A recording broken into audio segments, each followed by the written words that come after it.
bwana.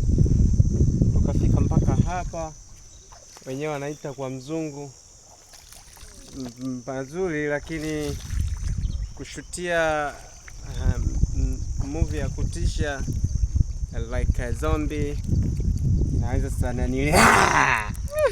inakuwa inabamba sana kwa hizi location. Unaona mwenyewe panavotisha.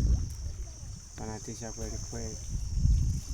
Hata huko tunaona picha hapa. Yaani hapa ukishoot movie inaitwa Dark Day. Dark Day. Dark zile ni sola au ni bana?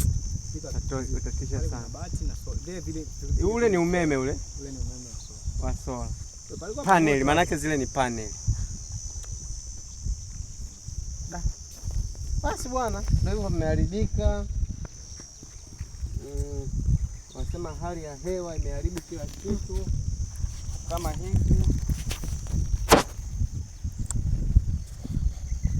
Hii yote tunahangaika, hii yote ni kuwatafutieni nyinyi vitu vizuri. Yaani nyinyi tuwatengenezee vitu vizuri, ndo kama hivi tunakuja huku kote huku. Hizi zote ni gharama zinafanyika. Ni gharama zinatumika. Sometimes mnaweza mkafika maeneo kama haya, mmetumia gharama na bado mkakosa location. Ndo maisha ya sanaa. Kama sanaa.